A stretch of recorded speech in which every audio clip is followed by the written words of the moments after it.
están? Buenos días, bienvenidos. Esta es la primera jornada informativa de Noticias en Digital a través de nuestra plataforma y a través de nuestras redes sociales. Los saluda Claudia Chiroque.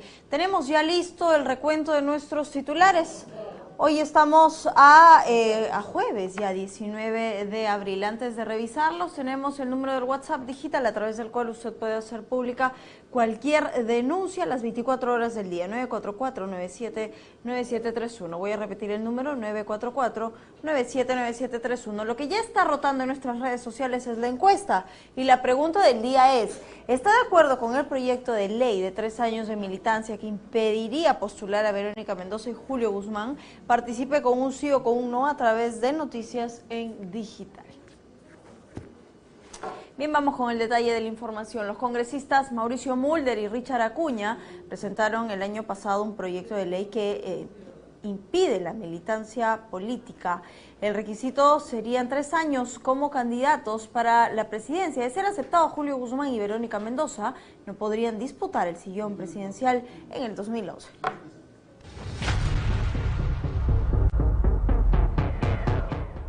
Esta iniciativa legislativa, que pretende hacer que los partidos políticos sean más sólidos, podría impedir que los ex candidatos a la presidencia, Julio Guzmán y Verónica Mendoza, no puedan presentarse a los comicios electorales del 2021. Ambos ex candidatos aún no forman parte de un partido político y necesitarían 3 años de militancia política para que su candidatura sea aceptada. El congresista Mauricio Mulder, impulsor de este proyecto de ley, afirma que no se pretende perjudicar a candidatos y que en todo caso se deberían reducir el tiempo propuesto de militancia para estas elecciones. El tiempo ha transcurrido y no se ha dictaminado. ¿Por qué? Porque los fujimoristas no querían. Ellos pensaban que iba contra ellos también, porque como ellos han hecho reclutamientos de último minuto antes de las elecciones, que es lo que le hace daño al Parlamento, traer gente que en diciembre del año anterior no sabían ni que iban a ser parlamentarios. Y alguien les dice, oye, ¿no quieres entrar? Pon tanto de plata y te damos un lugar en la lista, y salen elegidos y se sientan ahí.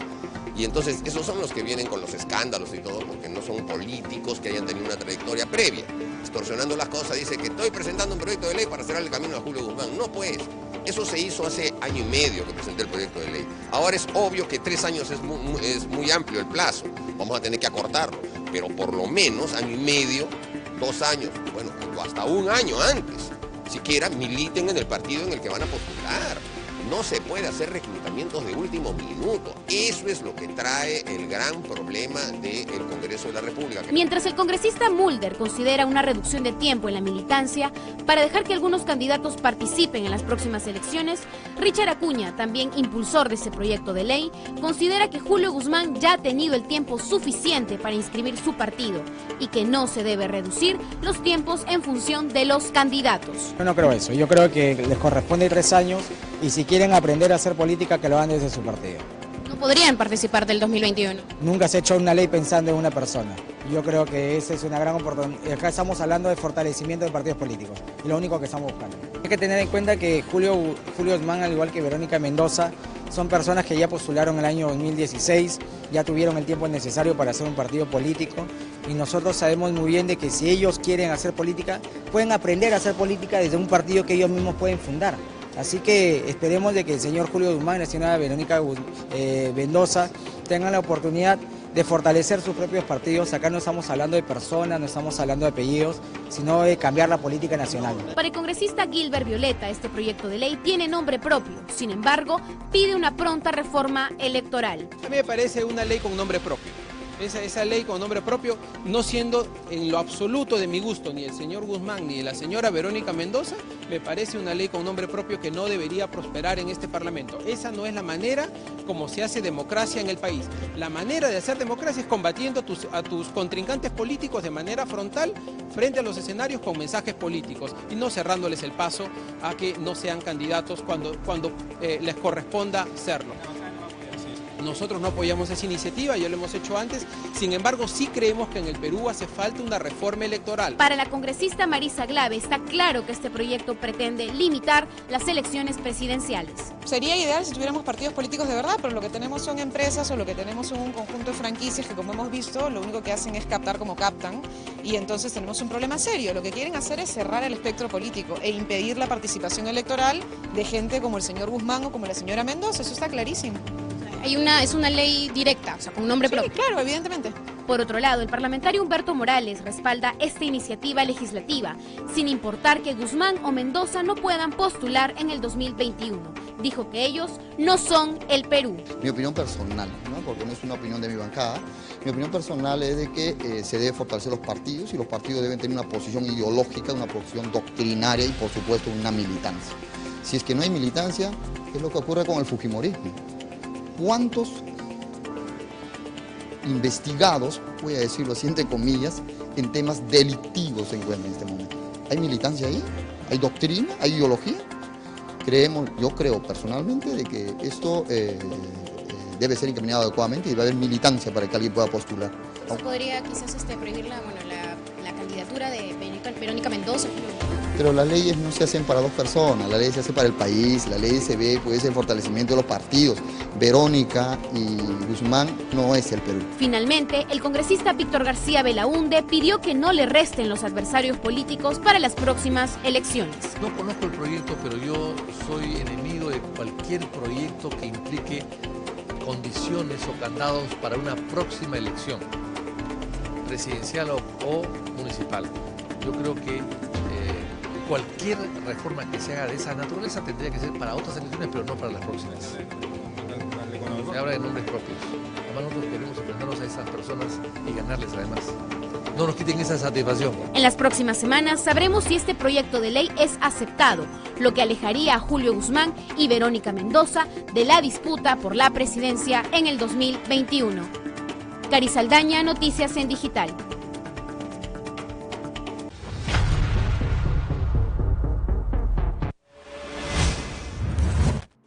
Hoy en Noticias en Digital. Usuarios de la línea 1 del Metro de Lima quedaron atrapados dentro del tren eléctrico tras reportar una serie de incidentes que ocasionaron que varios coches queden varados en las vías. Las estaciones de Villa El Salvador hasta Los Cabitos permanecerán cerradas. Keiko Fujimori negó tener un acuerdo con Kenji Fujimori, quien declaró este lunes ante el fiscal José Domingo Pérez, quien investiga a Fuerza Popular por presunto delito de lavados de activos. Además, indicó que hace meses que no ve a su hermano. A la espera del informe técnico policial, salida de Osman Morote y Margot Liendo se complica por falta de informe técnico policial. El jefe del INPE informó que sin dicha documentación, su modalidad de arresto domiciliario es materialmente imposible de ejecutar. Cayó el temible bebé. Un peligroso delincuente fue capturado por la Policía Nacional después de haberle robado a una mujer la suma de 13.000 soles. Convocan protesta el 27 de abril en Venezuela. La alianza opositora Frente Amplio Venezuela Libre pidió unidad a los habitantes del país para salir del gobierno de Nicolás Maduro y anunció una gran jornada de protestas contra la corrupción para el próximo 27 de abril. Todo esto y más en Noticias en Digital. Seguimos con más información. Se trata del congresista Kenji Fujimori, quien primero confronta a su hermana Keiko públicamente y luego pone las manos al fuego por ella. Parlamentarios se han mostrado sorprendidos ante los cambios de discurso del exparlamentario de Fuerza Popular.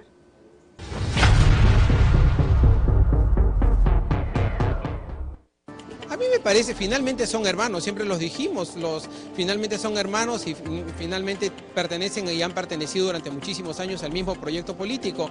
Así es que a mí no me parece extraño que finalmente se entiendan como tal. Lo que ocurre es que no deberían llevar a toda la población, a la política en general, a sus propias contradicciones internas. La actitud de Kenji Fujimori ha generado malestar en varios congresistas. Primero se mostraba confrontativo con su hermana Keiko, publicando una respuesta a los Mamani videos, donde decía que desenmascarará a los verdaderos corruptos. Días más tarde, declaró ante la Fiscalía que no sabe nada de algún vínculo entre Odebrecht y Fuerza 2011 y añade que pondrá las manos al fuego por su hermana. El congresista Justiniano Apaza sospecha que los hermanos Fujimori han estado simulando enfrentamientos. Bueno, este es lío de chinos, ¿no? Y este lío de chinos difícilmente se van a entender, porque aquí no hay lucha de convicción, no hay lucha de principios, aquí son luchas de cota de poder. Y estos dos hermanos, fratricidamente, van simulando confrontamientos y que en lo posterior van a ser más unidos que nunca. ¿Ya? Por eso que ya no se habla incluso con mucha fuerza de que van a ser desaforados. Ahora dicen que no hay acuerdo, pero no lo van a blindar. ¿No? Entonces, todos se ven los partidos políticos que no tienen organización. Asimismo, el congresista del Frente Amplio, Humberto Morales, también sospecha de algún acuerdo entre Kenji y Keiko. No considera que en la política existan casualidades. No, acá hay casualidades, ¿no? Como el señor Kenji Fujimori, ¿no? Que dijo que quería hablar de todo y resulta que después no puede hablar ya, ¿no? Y al parecer habría algún acuerdo también, seguramente los desafueros, porque ellos tienen votaciones, ¿no es cierto? Entonces, esto definitivamente da mucho que pensar. Y en política, como lo vuelvo a decir, no hay casualidades. La congresista Jenny Vilcatoma considera que Kenji Fujimori ha estado usando la figura de lucha contra la corrupción para chantajear. Genera una vez más zozobra en la población porque amenazó con dar información que revelaría verdaderos actos de corrupción. Es malo utilizar este mensaje de lucha contra la corrupción solamente para chantajear o para obtener algún tipo de ventaja. Lamentable porque lo único que hace es desmerecer su imagen. ¿Cree que había algún tipo de pacto, de que hay algún tipo de blindaje entre ambos para que ninguno de los dos salga perjudicado? Desconozco si ha existido algún tipo de acuerdo, no lo podría afirmar. El parlamentario Héctor Becerril comentó que Kenji Fujimori salió en su desesperación a amenazar al partido Fuerza Popular, sin fundamento, y aseguró que no hay ningún trato bajo la mesa y que en el voto del desafuero a los 3 congresistas podrán demostrarlo. Que Kenji, desesperado en su momento, salió pues con esta amenaza, ¿no es cierto? Que luego no tiene nada que decir, más bien ha ido a hacer perder el tiempo al fiscal, porque no hay nada que él pueda saber o acusar, porque las cosas están claras en Fuerza Popular. Y ustedes, los periodistas y el pueblo, se van a dar cuenta de esto cuando tenga que votarse seguramente en el Pleno por el desafuero o no. Ahí vamos a darnos cuenta perfectamente qué bancadas más bien están tratando de antemano de hacer toda una campaña para evitar que la Subcomisión de Acusaciones Constitucionales y el Congreso haga lo que tiene que hacer.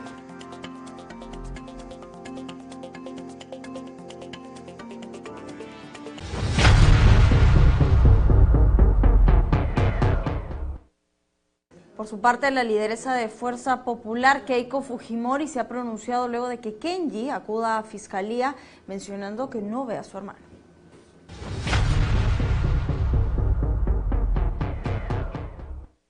Yo hace meses que no hablo con mi hermano, meses. Entonces, ese tipo de declaraciones que he escuchado, eso es falso. Su situación legal es bastante complicada y yo lamento que no haya aprendido de las situaciones que tanto dolor causó a nuestra familia y a nuestro país.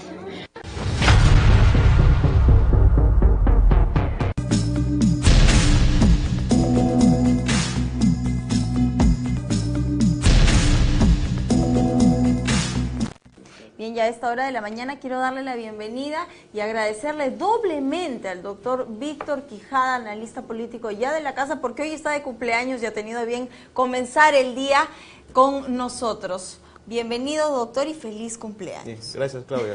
Buenos días. Y bueno, pues listo para conversar de lo que tú dices. Por supuesto, y hay mucho de qué conversar. No solo tenemos la salida de Osman Morote, sino que parece que las piezas comienzan a moverse nuevamente en fuerza popular. Pero antes de ir a ese panorama, quiero comentar con usted lo que ha sido la primera nota de esta jornada. Esta ley propuesta por el congresista Mauricio Müller, que pretende, bueno, que se tiene la sensación de que hay una pretensión de querer limitar la participación de Julio Guzmán y Verónica Mendoza de camino al Bicentenario en la próxima contienda electoral. Mi pregunta es, ¿cree usted que sea esa la intención o que verdaderamente se esté buscando mecanismos que intenten fortalecer estas fuerzas políticas que en ese momento, creo yo, vamos a tener la misma opinión, han perdido institucionalidad como partidos, pierden historia, donde queda esta sensación de que la clase política viene representada más por el poder adquisitivo que verdaderamente por la capacidad de poder ocupar una curul?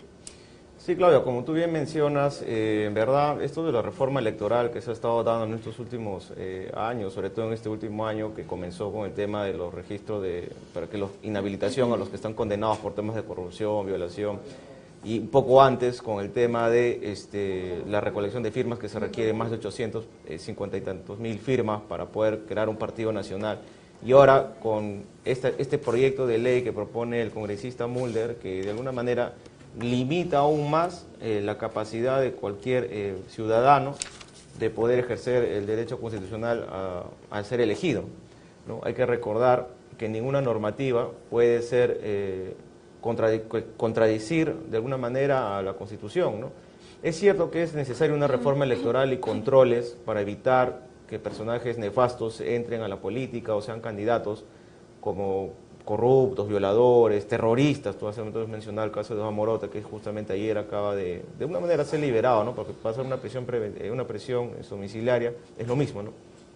Sin embargo, yo creo que este proyecto de ley de repente no va a prosperar porque limitaría a dos precandidatos que prácticamente tienen gran aceptación y popularidad, de acuerdo a las encuestas, como es Verónica Mendoza por el lado de la izquierda y Julio Guzmán, ¿no? Que siempre están figurando todavía ahí a la par en las encuestas y en la aceptación de popularidad. De igual manera, yo creo que es necesario una reforma electoral, pero no que tienda o que no esté sujeto a cuestionamientos y sospechas en querer restringir la participación. Yo creo que es bastante ya con el tema de la recolección de las firmas, que es prácticamente imposible recolectar 800.000. La revisión de cada firma está a 5 soles, es decir, necesitas algo de 3 millones, más otros 100.000 más que por si acaso tienes que reunir. Sí, estamos hablando de 900.000, son más de casi 5 millones de soles que tú necesitas para inscribir tu partido. Entonces, ¿qué persona? O sea, y ahí lo que tú mencionas, ¿no? Viene el financiamiento de dinero. Y eso quería sucio, precisamente, ¿no?, traer a colación porque tuvimos en imágenes a la congresista Marisa Glave llamando a los partidos políticos como empresas, como consorciados. O sea, cuesta creer que la historia, que la ideología detrás de una fuerza política se vea mellada en este momento por los financiamientos que no terminan de quedar claros. Sí, claro, el tema del financiamiento también.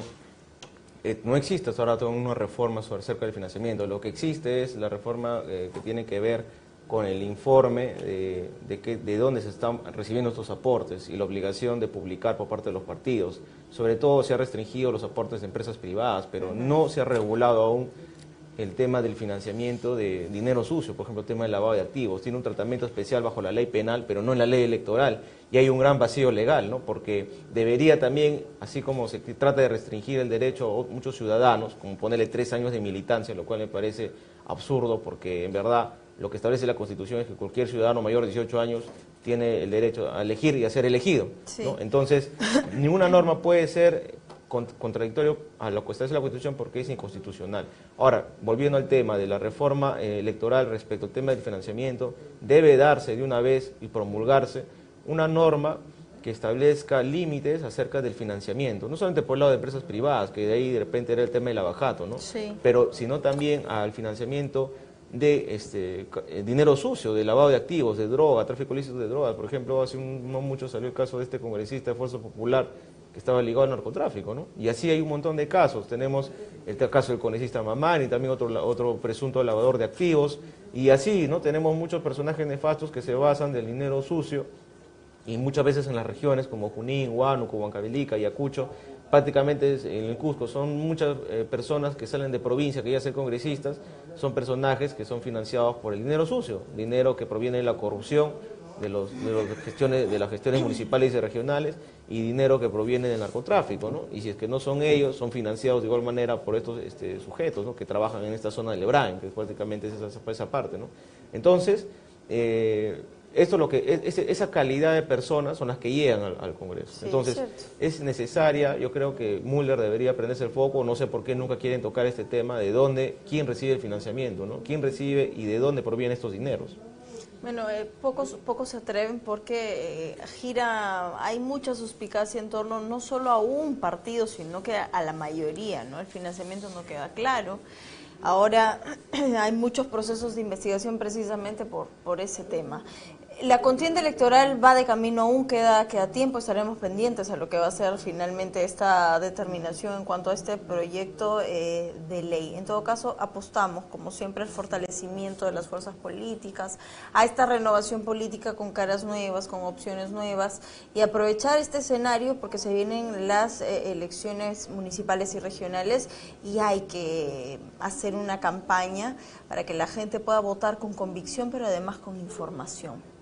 Y hablando de información, lo que no deja de ser una herida abierta es el tema del terrorismo para nosotros los peruanos. Y hemos estado el día de ayer ante la liberación de uno de los personajes, el segundo más importante en la historia del terror de este país, en el caso Tarata. Estamos hablando de Osman Morote, quien luego de 25 años ha salido en libertad, bajo arresto domiciliario, que es lo mismo que estar libre. Dos cosas, lo hemos hablado en infinidad de oportunidades con usted, doctor. El tema de la figura de la prisión preventiva como recurso extraordinario.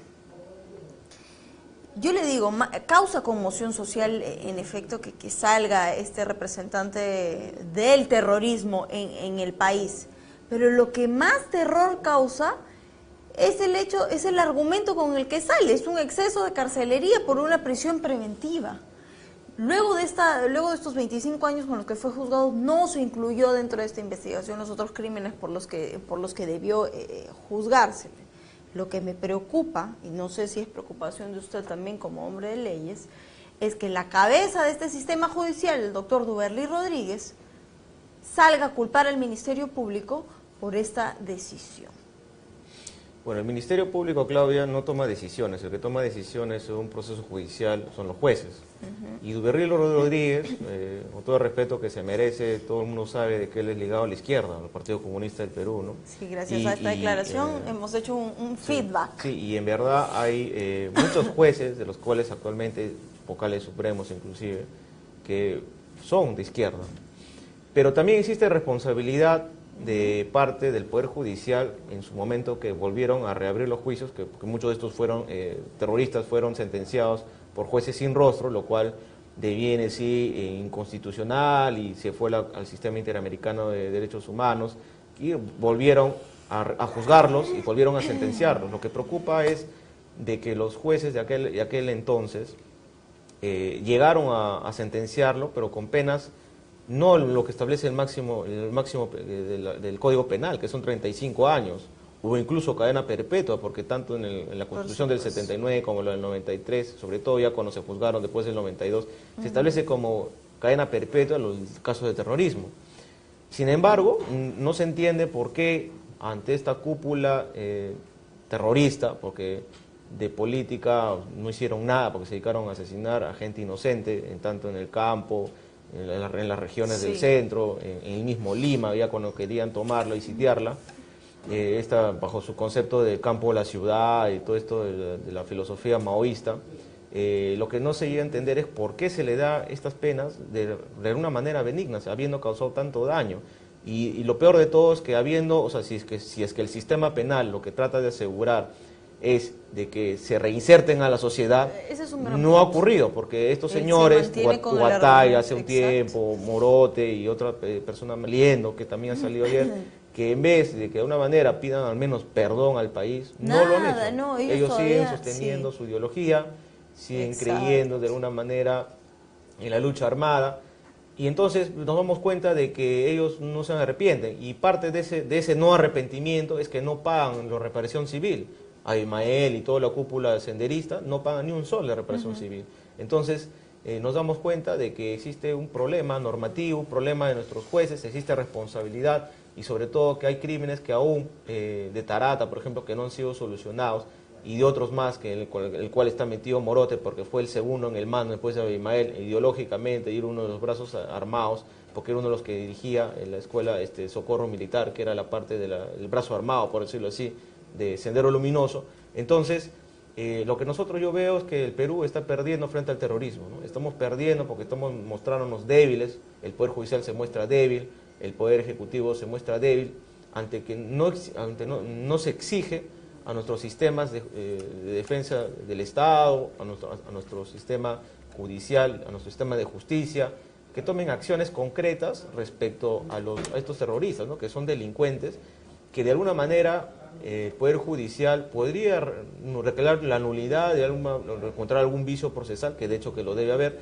retrotraer a la etapa del juzgamiento, ¿no? O en todo caso investigarlo por otros delitos para evitar la salida de estos señores, porque de alguna manera, si bien es cierto que se cumplió la pena, ¿no? Se cumplió la pena que la cual se le sentenció, yo no entiendo por qué la Procuraduría Pública, el mismo Ministerio Público o el mismo Poder Judicial, porque hay que recordar que uno de los principios de un proceso penal es que se impulsa de oficio. Entonces el mismo juez que estuvo a cargo de estos casos no se entiende por qué dejó pasar, o sea, es como que existe negligencia, ¿no? Una decisión totalmente arbitraria, desconocimiento por parte de los jueces o de los actores de justicia que han permitido una vez más que se burlen los terroristas del Perú y que de alguna manera están ganando, porque lo único que estás diciendo es que salen, mira, no me importó mis 25 años que estuve recluido. Y sigo bajo la jefatura de Abimael Guzmán, porque esas han sido las palabras de Osman Morote. Ahora bajo otras modalidades, según ellos, han renunciado a la lucha armada y quieren hacer política por la vía democrática a través del FUDEP, a través del Movadef, a través de otras organizaciones que se tratan de rearmar, y sobre todo, como la misma ideología que ellos han planteado, van a crear este vacío de poder, y ese vacío de poder que a consecuencia de la misma inacción del gobierno central, que hemos visto que lamentablemente se inició, al menos en estos últimos 2 años, con la vacancia de Cuchique, con el nuevo gobierno, con esta gestión que se trata de asentar, existe vacío del poder. Hay lugares en muchas regiones, sobre todo, y mismo Lima, Lima Norte, Lima Sur, Lima Este, en el cual el Estado no llega, no hay policía, no hay nada, ni a veces ni la iglesia, a veces que cubre ese rol subsidiario de lo que el Estado no llega, ni siquiera está presente. Entonces esto hace de que ganen estas ideologías radicales ante tanto resentimiento y descontento social. Ganan además porque encuentran un campo de jóvenes sensibles. Sobre todo, ¿no? En las últimas semanas hemos estado ante atrincheramientos en las universidades, representativas también por este tema. ¿Cree usted que deberíamos empezar a armar estrategias en pro de poder de una u otra manera evitar que es el reagrupamiento de este grupo para no repetir la historia de terror en el país? Yo pienso que ya se reagruparon, Claudia. Ya se han reagrupado, ya tiene organizaciones que incluso han tratado de inscribir un partido que alimente de una manera lúcida a los funcionarios de la OMPE, denegaron, ¿no? Denegaron, el Jurado Nacional de Elecciones denegó. Entonces, estos señores ya se reorganizaron. Lo único que les falta a ellos es, digamos, consolidar el financiamiento que ya está viniendo del BRAN, de toda la zona, porque creo que Perú es el máximo productor de cocaína del mundo, por encima de Colombia, y que no se sabe por qué razón nadie trata. Tenemos puros narcocandidatos, tenemos narcofuncionarios, narcorepresentantes, narcocongresistas, narcotodo. Entonces, lo preocupa porque esto prácticamente han secuestrado el poder. Lo único que faltaría es que alguno de estos capos de la cocaína financie uno de estos grupos, como de repente lo hicieron en los 80, porque también nunca se llegó a saber cómo Sendero Luminoso en los 80 llegó a financiar armamento, cómo llegó a financiar, porque una guerra demanda recursos, cómo tenían todo un aparato para hacer su lucha armada, ¿de dónde provenían estos fondos? Nunca se llegó a saber quiénes estaban detrás, ¿no? Y entonces, de alguna manera, si es que esta ideología cala, porque hemos visto que tendencias radicales, como por ejemplo Gregorio Santos, Antauro, están tomando popularidad ante tanto descontento social, ante tanta pobreza, ante tanta miseria, ante tanta injusticia, lo que va a hacer es eso, que de repente, otra vez, como el mundo ahorita está viviendo a polos, tenemos a Putin por un lado, tenemos a Trump por otro lado, es como si otra vez el mundo se estuviera polarizando. Entonces no me sorprendería, al menos que en el Perú, ante tanto problema, vuelvan a resurgir estas ideologías, ahora bajo pretexto de que quieren ir democráticamente, pero sabemos que una de sus reglas, porque si uno ha leído algo de Mao Zedong y ha analizado la Revolución China, siempre tiende a lo radical, porque aún así ellos tomaran por la vía democrática el poder, empezarían con sus reformas, estas reformas serían violentas. Entonces, ¿qué es lo que quiere el país? ¿Ser una Corea del Norte? ¿Eso es lo que busca hacer el Perú?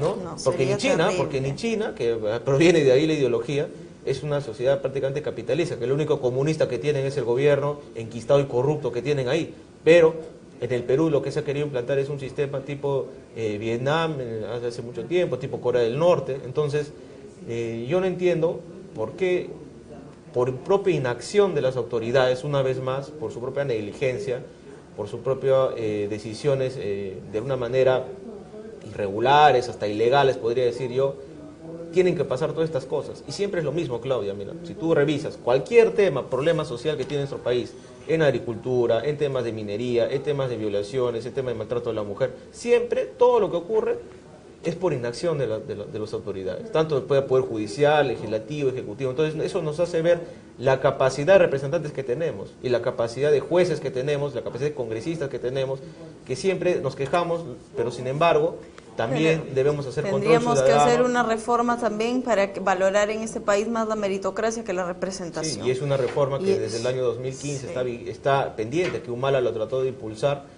pero de una manera dirigido a sus colaboradores, y que también se ha quedado trabada, porque este gobierno, desde Kuczynski hasta la actualidad, a servir no impulsa la ley sobre meritocracia, ahí quedó, ¿no? Entonces, me preocupa que estemos perdiendo frente al terrorismo, y esperemos que ante tanto problema, y si es que esta gestión contribuye a consolidar estas ideologías radicales, no me sorprendería que en cualquier momento, pues, de repente reinicien la lucha armada, o por lo menos postulen a una elección municipal y regional. Hasta de repente tendremos, si han tomado el magisterio, que ahí están metidos, si han tomado parte de la participación de estas huelgas de agricultura que han habido en el centro, y otros movimientos, problemas que han habido en el país están, no me sorprendería que de repente, ahora en este 8 de octubre, aparezcan unos cuantos alcaldes, o quizás su gobernador regional, ligados a esta ideología, ¿no? No me sorprendería. Ojalá que no, ojalá que esta sea la oportunidad para reivindicarse. Necesitamos gente que trabaje por el país, y que trabaje, pero de la mano con este manejo de un perfil probo, honrado, que le pueda dar tranquilidad a la gente en la administración de los finalmente de una comuna y de sus recursos. Vamos a dejar este tema ahí, porque finalmente ya la decisión está tomada. Con el pasar supuestamente de las horas se van a ir pronunciando los protagonistas, Uberly Rodríguez hará lo suyo, el Ministerio Público y demás, para de una u otra manera explicarle a usted por qué es que se ha tomado esta decisión en cuanto al terrorismo. Quien parece estar cambiando de argumentos es Kenji Fujimori. ¿Qué cree usted, doctor Quijada, que esté pasando con Kenji Fujimori?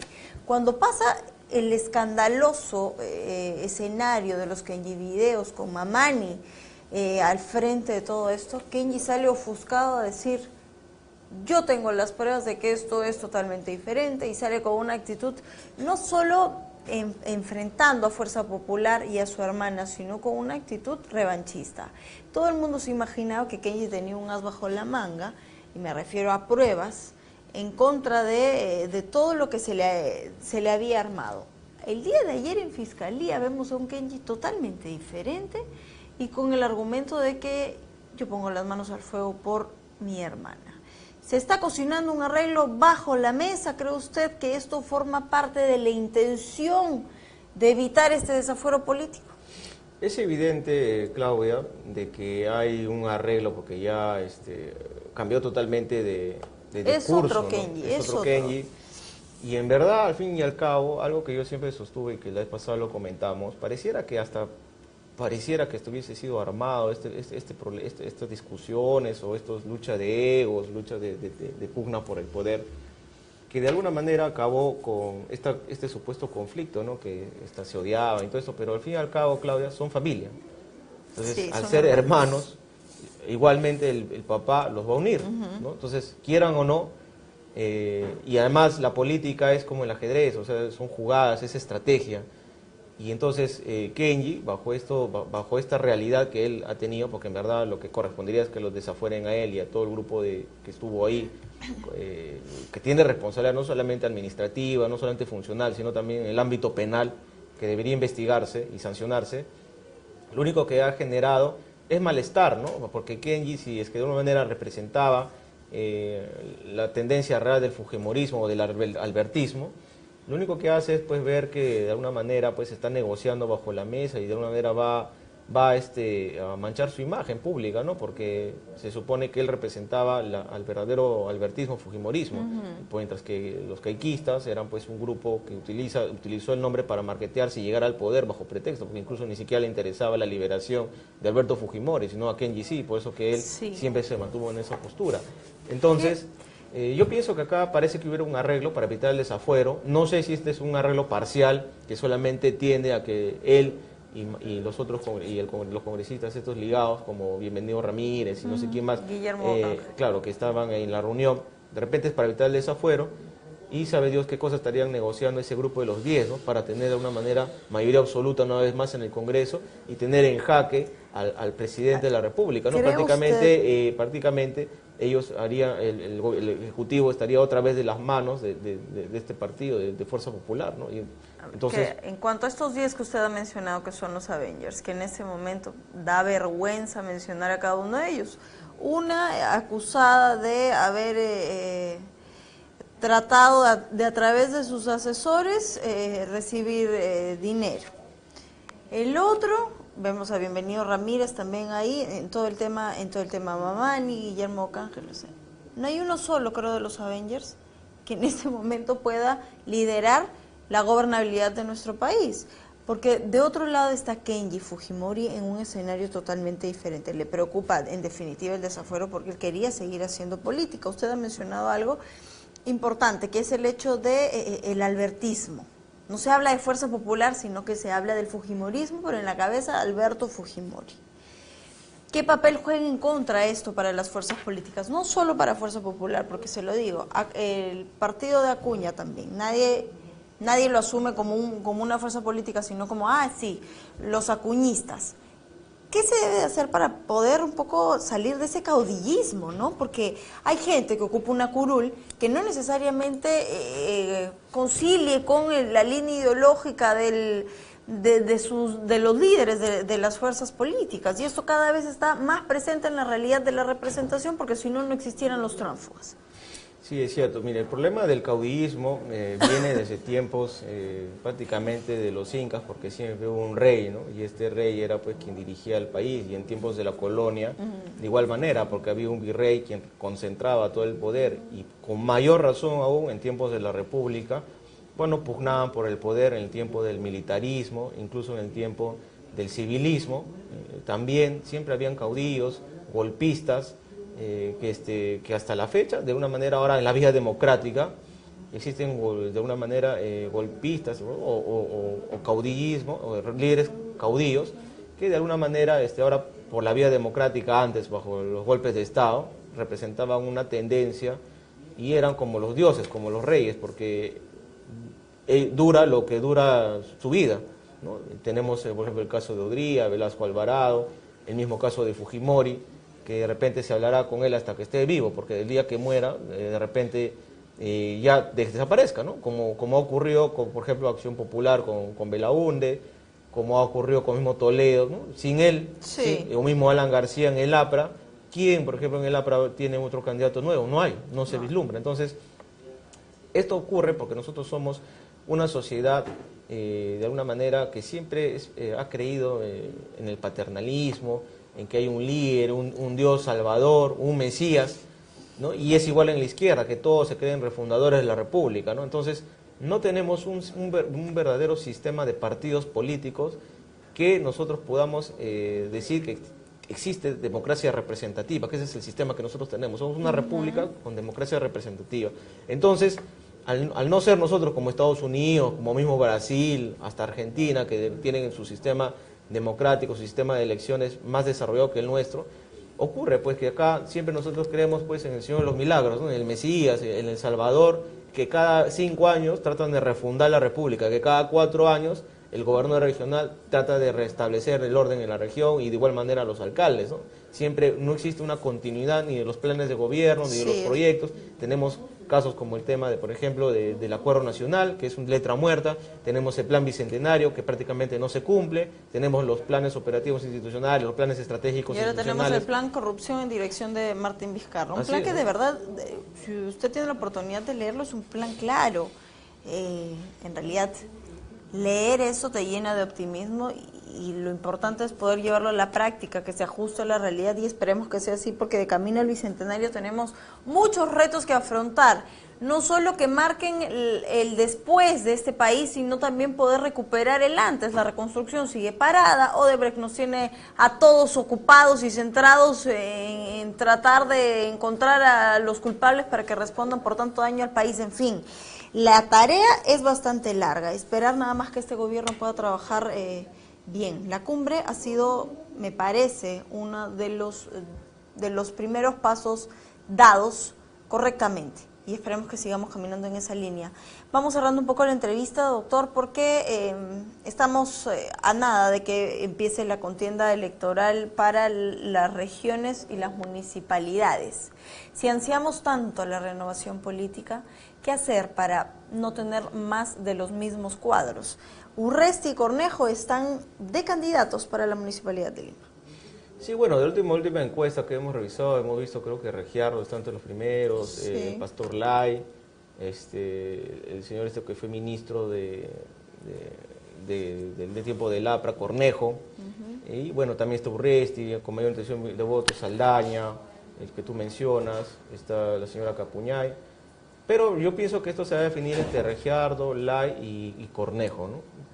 Pero vamos a ver cómo ¿De jugar en contra Cornejo lo de Odebrecht? Sí, definitivamente, sí, eso le va a pasar factura. Todavía no sabemos el total, todavía no hemos entrado a la etapa de campaña fuerte, porque con tanto problema en el país está pasando desapercibido la campaña municipal regional. Pero lo que no puede pasar desapercibido es que usted tiene la obligación de reivindicarse también con este país, porque no nos podemos pasar toda la vida culpando a los representantes. Es una responsabilidad compartida. Vaya, infórmese, filtre un poquito a las personas que están en la terna para poder ocupar un lugar de representantes que puedan trabajar por las regiones. Y que dejemos este tabú, más que un tabú, es una triste realidad, el hecho de que no le digamos el alcalde, sino el extorsionador, el sicario, el jefe de una organización criminal.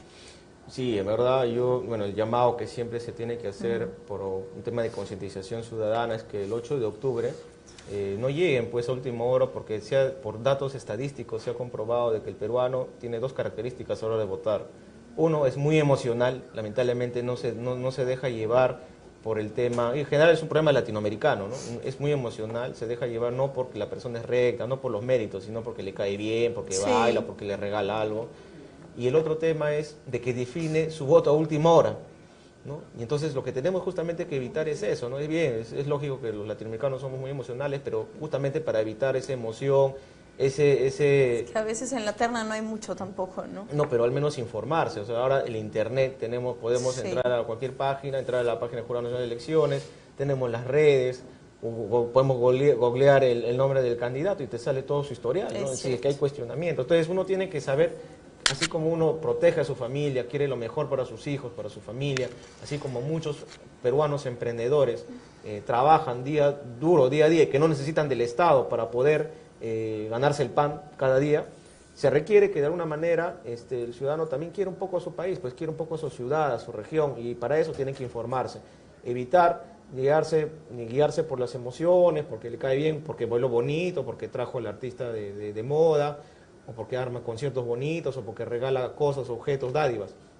Lo que se tiene que hacer es que los ciudadanos se informen, hacer un poco de control ciudadano justamente para evitar estas quejas, porque el peruano es bueno para quejarse, pero no somos buenos a la hora de elegir y a la hora de tomar decisiones, sobre todo ante el Estado, ¿no? Porque hay que recordar, si uno tanto se esmera en trabajar para una empresa, trabajar para otros, trabajar para uno mismo a través de su propia empresa, pequeña, mediana, grande, que uno pueda tener, que tú administras tus recursos con mayor razón, pues si uno tributa, si pagas impuestos de renta, IGB, árbitros, alcabal, etcétera, cualquier tributo, cualquier derecho que uno paga hasta para sacar un DNI, es dinero que lo administra el Estado. Entonces, y este dinero, estos recursos lo administran los alcaldes, los gobernadores regionales, el presidente de la República con sus ministros, ¿no? Entonces, lo que tenemos justamente es que evitar eso, y sobre todo también para evitar tomar la decisión del voto en la cola, porque te dijeron, o porque te da un poquito de esto ya no puede formar parte claro, justamente volvemos a lo mismo, ¿no? Entonces, otra vez, el círculo vicioso desde 1821, ¿no? De elegir mal a los representantes y el tema de la corrupción,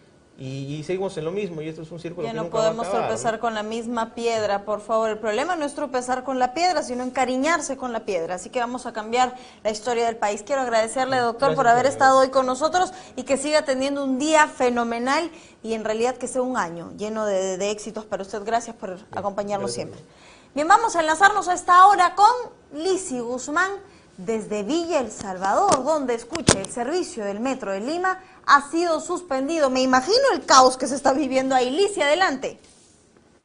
Muchas gracias, Claudia, por el pase. Nos encontramos en la estación de Villa El Salvador del Metro de Lima. Y hasta aquí algunos pasajeros tienen su cara de sorprendidos porque no han visto el comunicado, o también muy temprano también se ha mandado este comunicado, donde dice que algunos tramos no van a estar habilitados. Entonces varias personas llegan hasta aquí y se quedan sorprendidos al ver de que ellos no van a poder continuar con este viaje hasta llegar a su centro de labores, ¿no? Algunos me comentan que se van hasta la estación de Gamarra, aproximadamente una media hora. Sin embargo, ahora algunos calculan que lo podrían hacer quizás en 3 horas. Y están incluso preocupados porque no han avisado su trabajo y tienen incluso algunos que están con miedo de que quizás sean despedidos porque ya le han puesto reglas rígidas de llegar puntual. Y este servicio, como conocemos, te da esa facilidad, ¿no?, de poder el tiempo, poder agilizarlo. Vamos a ver si podemos conversar con algunas personas para que nos brinden su manifestación con respecto a lo que está pasando. Pero también acá vemos, Claudia, de que hay algunas personas que están arreglando desde muy temprano. Muy buenos días, estamos en vivo para Digital TV. ¿Me puedes comentar? Me dicen que aproximadamente antes del mediodía estaría esto acá listo. La verdad yo no tengo conocimiento de eso, nosotros trabajamos acá en la obra, pero todavía no sé nada de eso. ¿Desde qué están trabajando ustedes? Desde las 7:30 de la mañana. 7:30, no están trabajando en la madrugada. También hay un turno de noche. Un turno de noche, perfecto. Entonces no sabías nada si antes del mediodía o quizás antes de finalizar este día se esté el tramo. No sé todavía. Muchísimas gracias. Esa es la información que tenemos. Acá justamente hay un pasajero que también está sorprendido. Comente su incomodidad. Porque realmente me sorprende porque no sabíamos nada que no había tramo hoy día. No sé si será todo el día o no sé, porque no va a estar San Isidro de trabajar, pero mira, bueno, ¿cómo? Claro, usted hasta se va a San Isidro. Normalmente, ¿cuánto tiempo suele hacerlo? Mayor parte de cuando salimos acá, pues será media hora más o menos, 40 minutos más o menos. Y como usted lo dijo, no hay ni siquiera un comunicado acá afuera que le pueda informar. No aviso nada, lo sorprende prácticamente. Ok, entiendo su comodidad. Muchas gracias, señor, por la información. Hemos visto acá un pasajero que está incómodo porque ha llegado... Compañeros, vamos a ver si podemos conversar con más personas aquí. Hola, ¿qué tal? Bienvenido a Digital TV, estamos en vivo. ¿Nos podías comentar qué tal la incomodidad de ver el tren cerrado aquí? ¿La también está sorprendido también? No, sí, trabajo, pero no.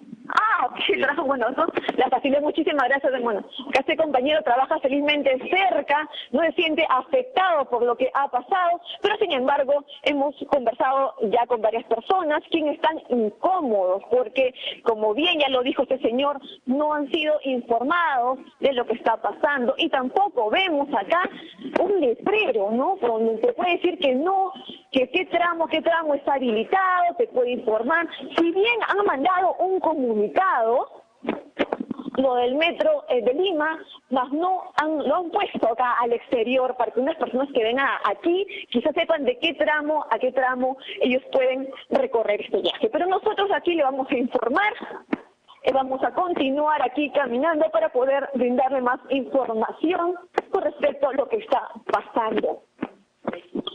vemos acá este letrero, acá. A ver, acá justamente tenemos otro pasajero que incluso está tomando foto para informar quizás de su trabajo, que está cerrada la estación. Juan, muy buenos días, bienvenido a Digital TV. Buenos días, sí.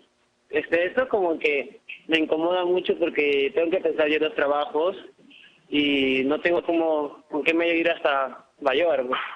Y eso me atrasa y no sé qué pasará con mis notas, cómo poder recuperarme. Hoy tenés examen, quizá. Sí, presentar la T1, güey, eso es algo pesado para mí. Ya queda en mi casa, ¿no? ¿Estás informado? Quizás están informados, quizás tú por el internet, o quizás tú quisieras que haya acá un letrero afuera que te diga de qué tramo está habilitado.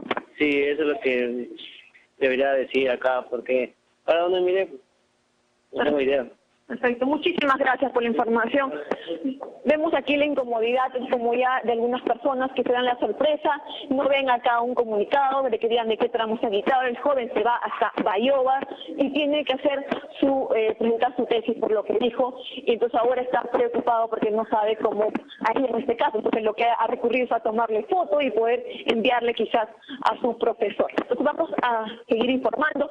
Las estaciones que estarían habilitadas serían de Bayobar hasta Angamos. Comemos de Bayobar hasta Angamos serían todas las estaciones que estarían habilitadas. Sin embargo, las estaciones que no estarían disponibles, no estarían habilitadas, serían desde Cabito hasta donde nos encontramos ahorita nosotros, Villa El Salvador. Estas de acá no están habilitadas y se calcula que aproximadamente antes del mediodía o quizás antes de finalizar ese día estarían habilitadas. Dicen que han estado trabajando aquí toda la madrugada, ¿no? Eso fue lo que informaron en el comunicado. Pero, bueno, el señor con el que hemos conversado hace unos instantes, él nos dice que recién ha llegado a las 7:30 de la mañana, dice que quizá algunos compañeros estaban ahí, pero bueno, esperemos que sean así para que los pasajeros no tengan estas incomodidades, estas molestias. Sobre todo acá se sorprenden, algunos van a llegar tarde a la institución, a las universidades, otros a su centro de labores, y esto crea malestar entre todos ellos. Esta es la información que tenemos hasta el momento. Claudia, adelante compañeros en estudio. Te agradezco, Lisi, por este enlace. Seguiremos ampliando información, sobre todo para la gente que usa este tipo de transporte. Vamos con el Poder Judicial, quien ha ordenado arresto domiciliario, increíblemente, para Osman Morote, luego de cumplir 25 años de prisión. Sin embargo, un informe policial demostraría lo contrario.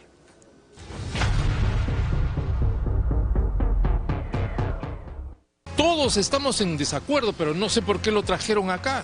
La noticia que al senderista Osman Morote, el Poder Judicial le dictara arresto domiciliario por el atentado de Tarata no fue de mucho agrado para varios vecinos que colindan en el lugar, pues se sienten amenazados con su presencia.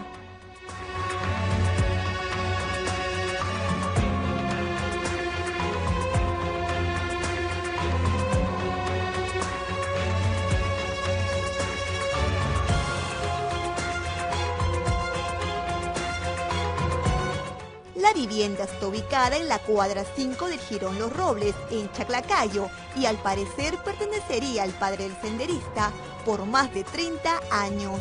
No sabemos por qué lo trajeron. En verdad, digamos, esa fue una casa de unos familiares de él, del padre que fue anteriormente, digamos, decano del Colegio de Abogados de Ayacucho. Y ahora están metidos ahí. Con un agregado, tienen a la espalda un terreno baldío que verdaderamente, digamos, puede ser objeto de fuga. Según un informe policial, el inmueble donde estaría cumpliendo arresto domiciliario Osman Morote demostraría que la casa no cuenta con las medidas de seguridad necesarias, por lo que en cualquier momento estaría fuera de ella. Osman Morote, terrorista de Sendero Luminoso, quien el día de ayer el Poder Judicial le dio arresto domiciliario. Pero lo que todos nos preguntamos, ¿esta casa será segura para el ex senderista? Miren, aproximadamente 2 metros de altura, donde yo puedo treparme. A pesar que yo no soy opinólogo, pero sí me doy cuenta que no reúne las condiciones. Eso sí, no estoy de acuerdo. Que venga y que viva cuando no reúne condiciones. Pero ¿por qué la Sala Penal no ha tomado en cuenta el informe policial de la Dirección de Seguridad de Penales de la Policía Nacional? Otro requisito indispensable es el pago de la caución de más de 10.000 soles. ¿Por qué tan poco?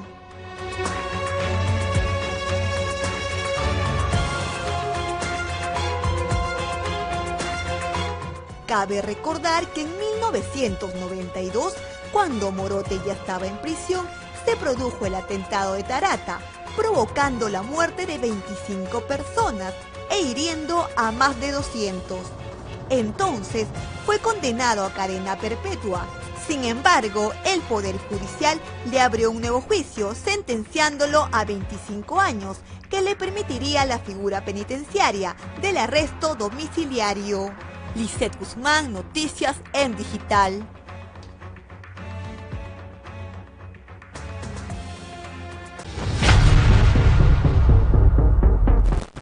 Y tras la decisión de arresto domiciliario de los terroristas Osman Morote y Margot Liendo, el colegiado de la Sala Penal Nacional aseguró que su decisión se dio dentro del marco legal.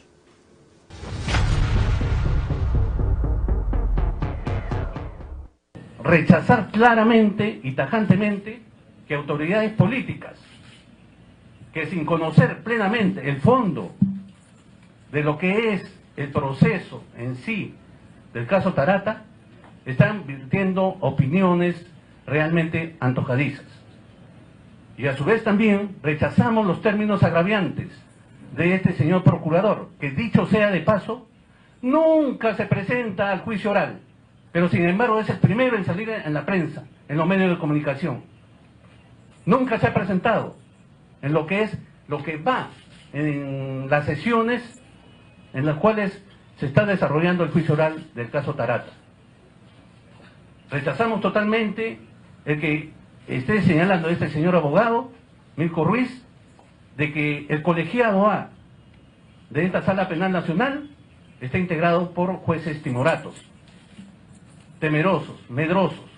Rechazamos igualmente el que pueda señalar de que este colegiado ha emitido una resolución infame, deplorable. Rechazamos igualmente sus expresiones de que va a ser el Poder Judicial el responsable si hay un rebrote terrorista en el Perú. Realmente son expresiones antojadizas y desde ya rechazamos totalmente dichas expresiones que afectan la majestad del Poder Judicial.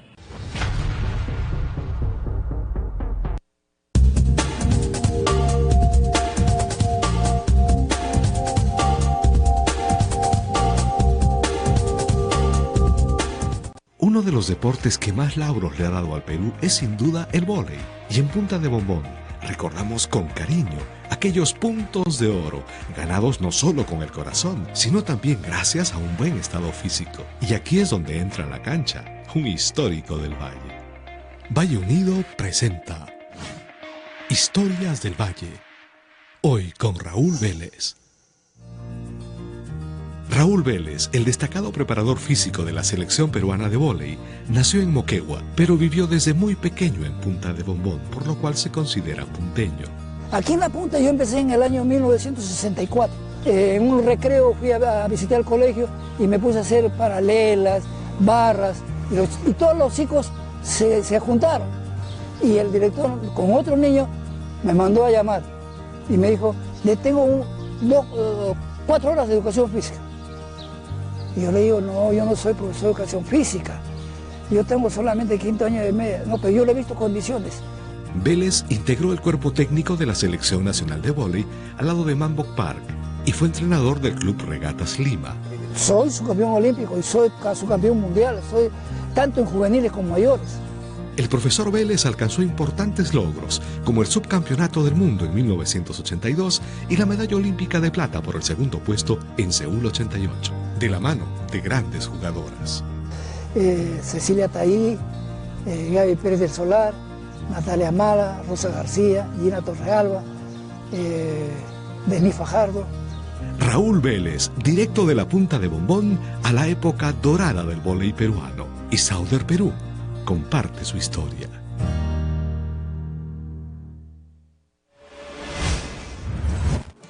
Hoy en Noticias en Digital.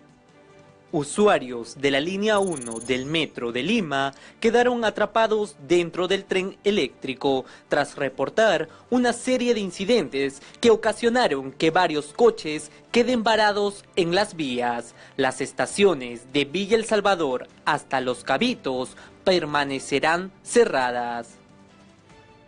Keiko Fujimori negó tener un acuerdo con Kenji Fujimori, quien declaró este lunes ante el fiscal José Domingo Pérez, quien investiga a Fuerza Popular por presunto delito de lavados de activos. Además, indicó que hace meses que no ve a su hermano. A la espera del informe técnico policial, salida de Osman Morote y Margot Liendo se complica por falta de informe técnico policial. El jefe del INPE informó que sin dicha documentación, su modalidad de arresto domiciliario es materialmente imposible de ejecutar. Cayó el temible bebé. Un peligroso delincuente fue capturado por la Policía Nacional después de haberle robado a una mujer la suma de 13.000 soles. Convocan protesta el 27 de abril en Venezuela. La alianza opositora Frente Amplio Venezuela Libre pidió unidad a los habitantes del país para salir del gobierno de Nicolás Maduro y anunció una gran jornada de protestas contra la corrupción para el próximo 27 de abril. Todo esto y más en Noticias en Digital.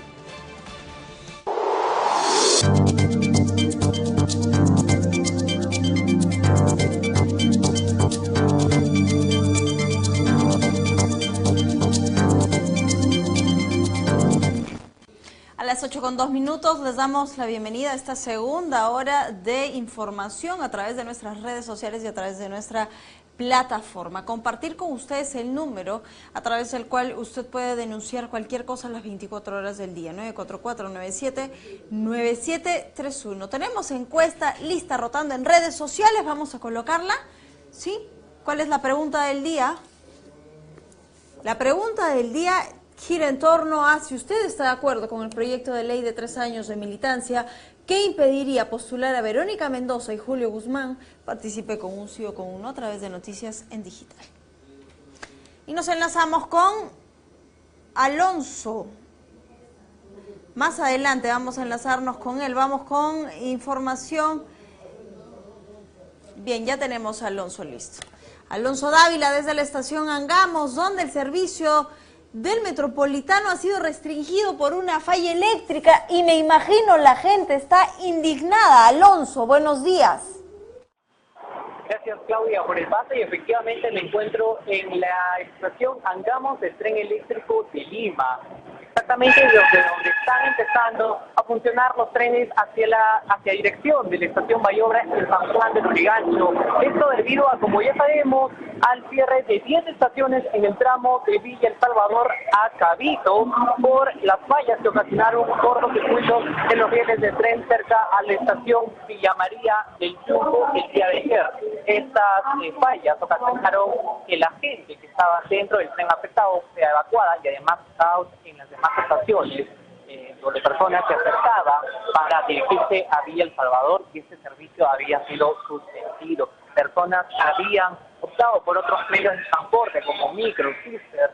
Sin embargo, el medio de transporte se toma al doble o hasta a veces el triple de tiempo que el tren. Digamos, si el tren hace un recorrido de Angamos a Villa El Salvador, lo hace en 20 minutos.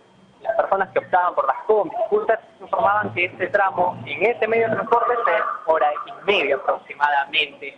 Si bien esta estación Angamos había sido, digamos, habilitada temprano, fuera de 6 de la mañana, o en la hora actual en la que se apertura el servicio de tren eléctrico, al poco tiempo fue cerrada. ¿Esto por qué? Se habían presentado una serie de fallas y las personas tenían que retirar. Cerraron la estación al pronunciar 6:30 de la mañana y al poco tiempo fue aperturada, ya que en el último comunicado de la línea 1 del tren dicen que el tramo operativo es de Angamos hacia Bayóvar. Sin embargo, están trabajando en ya reparar las fallas en el tramo de Villa El Salvador a Cabitos para que el tren pueda funcionar nuevamente. No han dado fecha, no han dado horas, sin embargo dicen que están trabajando. Ese es el panorama que vemos ahora aquí en la estación Angamos. La estación se encuentra ubicada en el límite de Trujillo a San Borja. Los trenes obviamente están funcionando de esta estación Angamos hacia Bayóvar. Bien, dicho esto, Alonso, regreso a la mesa de conducción porque tenemos que seguir con información, nos enlazamos más adelante contigo, pero hacer un llamado a la gente a poder tomar sus precauciones porque hay una falla eléctrica en el Metropolitano. Salga un poquito antes de la casa y no llegue tarde a los compromisos que ha marcado para el día de hoy. Bien, congresistas de la República han manifestado su opinión acerca de la decisión del Poder Judicial de conceder arresto domiciliario a Osman Morote y Margot Liendo, ambos miembros de Sendero Luminoso.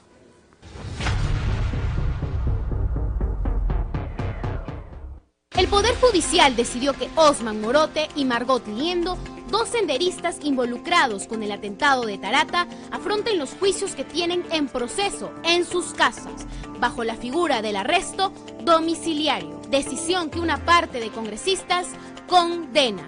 El presidente del Congreso, Luis Galarreta, dijo que es lamentable cómo los militares que dieron su vida por el país tengan procesos judiciales, mientras los terroristas salen en libertad o con arresto domiciliario. Mientras, gracias a eminentes juristas como el señor Eloy Espinosa, que cambia un voto en el tribunal, terminamos enjuiciando a los marinos por 30 años, o hasta ahora el general del grupo de comando de nuestro comando Chavín sigue en juicio. Nosotros seguimos, digo porque desgraciadamente el Estado sigue soltando a estos genocidas, y hasta ahora no he visto ningún grupo de indignados en la Plaza San Martín. Qué pena que para eso no salen, pero así estamos, hay que respetar la democracia, hay que defenderla. Asimismo, se indignó por la celebración que hubo entre Guzmán y los senderistas excarcelados. Los tenemos por normas que se cambiaron, obviamente alguno de ellos ya libre, y viendo cómo celebra la bestia Abimar Guzmán en la cara de todos los peruanos, por lo cual hay que pedirle perdón al pueblo peruano y a quienes dieron su vida para enfrentar a estos sanguinarios. El congresista Humberto Morales recordó que no solo los terroristas lastimaron al país, sino también los militares. Ellos tienen derecho seguramente a celebrar y nosotros tenemos derecho a pedir justicia. ¿No le indignó? Bueno, sí, yo soy de derecho. Y por supuesto. Han destruido mi universidad, han destruido mi familia, han destruido mi tierra, así como ellos han destruido además las fuerzas estas hordas militares, ¿no? Que han destruido familias, vecinos míos, que han sido volados y decapitados. Y eso es doloroso, comprenderá usted. Y eso no es, ni siquiera solamente queda la indignación, sino el dolor que uno siente cuando hay injusticia. El parlamentario Eloy Narváez respeta la decisión del Poder Judicial, pero dijo que es inevitable esconder la indignación. Una noticia triste para todos los peruanos que sufrimos los embates de los terroristas, y si bien es cierto que se respeta la decisión del Poder Judicial, eso no quiere decir que no manifestemos nuestra indignación, ¿no? ¿Qué opinión le merece esta celebración efusiva que hubo pues ayer? Los malvados también a veces parece que celebraran el daño tremendo que hizo a nuestro pueblo, ¿no? La congresista Marisa Glave considera que los dos senderistas volverán a la cárcel. La verdad es que yo creo que van a volver a la cárcel, ¿no? Tienen dos juicios pendientes, uno por una matanza brutal en Ayacucho, que no debemos olvidar, además de Tarata. Los dos procesos, es una pena que no estén lo suficientemente avanzados como para que ya pueda haber encarcelamiento de una vez, pero espero y habría que pedirle eso a la policía y también en general al Ministerio Público, que haya un seguimiento muy detallado, pues son dos personas que están aún en juicio por dos procesos por los que aún no tienen sentencia. Para el congresista Mauricio Mulder, el arresto domiciliario para los exsenderistas es indignante. Además, sospecha que la decisión fue tomada bajo el miedo o por personas que tienen rabo de paja. Bueno, a mí me parece que es vomitivo ver a criminales que salgan porque el Poder Judicial prefiere lavarse las manos. Yo creo que esos vocales o tienen miedo o tienen rabo de paja. Pero lo cierto es que me hace recordar la época del terrorismo en los años 80, cuando Abimael Guzmán, cada vez que se le acusaba, él estaba prófugo, el Poder Judicial lo absolvía, porque se morían de miedo. Una llamada de un terrorista a un juez para decirle, oye, vas a fallar contra fulanito, entonces tus hijos, fulano, sultán y mengano, los matamos. Y siempre fallaban absolviendo a Abimael Guzmán, a todos los terroristas. El congresista Víctor García Belaúnde califica de nefasta la decisión tomada por la Corte Suprema y además cree que el presidente de esta entidad debe darle una explicación al país. Nefasto es una buena señal, una pésima señal al país de que acá hay justicia para muy pocos, ¿no? Es una pésima señal. No es posible que se trate a delincuentes avesados, de mucha experiencia delictiva, que se les trate con esas consideraciones para que puedan seguir cómodamente en su casa viendo los partidos de fútbol por televisión cuando se están juzgando por un delito gravísimo de asesinato, ¿no? Yo creo que eso es una mala señal y yo creo que el presidente de la Corte Suprema debería dar una explicación al país. Cari Saldaña, Noticias en Digital.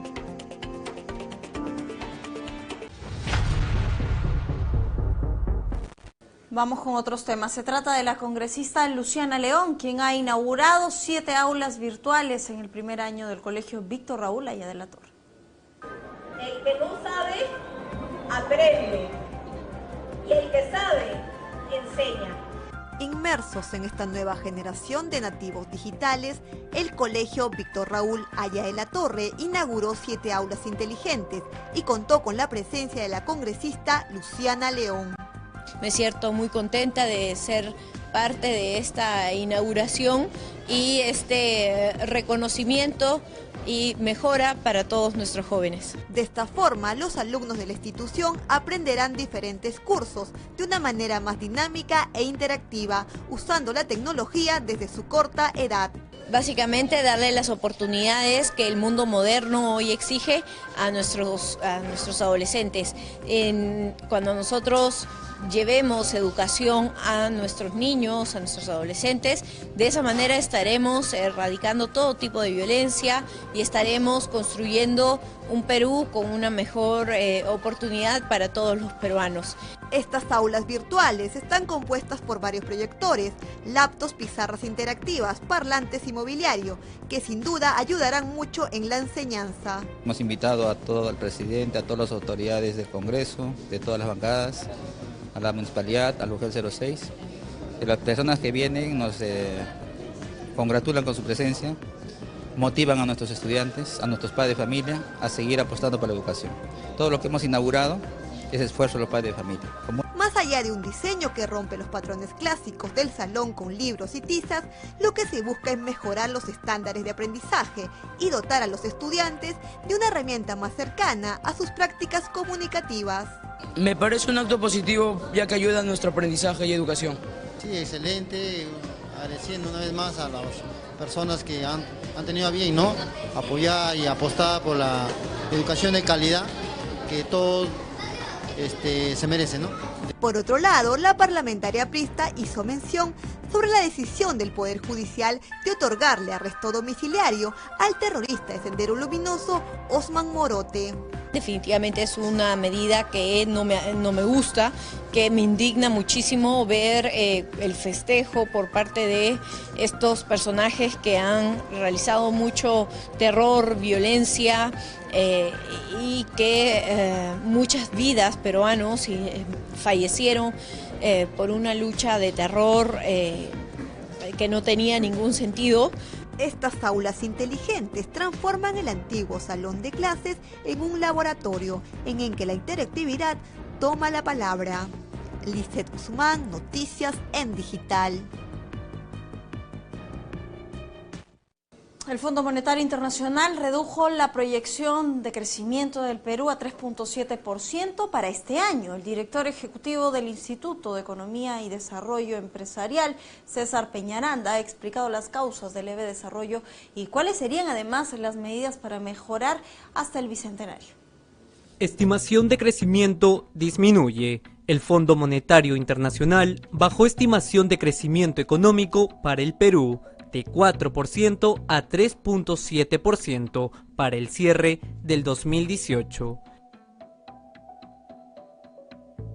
Este pronóstico, a pesar de ser el más alto en países sudamericanos, se debería principalmente por la crisis política vivida en nuestro país hace algunas semanas.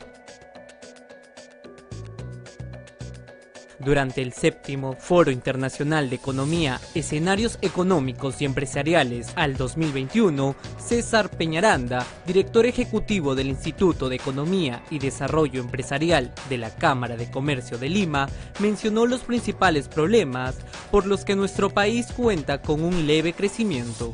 Tenemos una alta informalidad económica todavía, casi 61%. La informalidad laboral, 72%. El subempleo es indispensable. Invertir en el capital humano. Ningún país en el mundo va a tener éxito como está en la foto. Siglo XXI tiene que Peñaranda indicó que para el bicentenario, el Perú podría alcanzar un desarrollo económico de hasta 6%. Para ello, según el economista, el gobierno debería mantener la estabilidad política, superar la actitud pesimista y conformista, además de fomentar la inversión y productividad. Tenemos que superar el pesimismo y particularmente el conformismo. Superar la actitud pesimista y conformista es indispensable. Al evento asistieron Ravil Balakrishnan, jefe de misión para el Perú del Fondo Monetario Internacional, el presidente de la Cámara de Comercio de Lima, Mario Mungilardi, entre otras figuras de la economía que detallaron panoramas y propuestas para el crecimiento del Perú hacia el 2021. José Huerta, ministro de Defensa, recorrió las bases militares ubicadas en el Estrecho, esta zona fronteriza con Colombia, indicando que mejorarán las medidas de seguridad para obtener un mayor control de la frontera.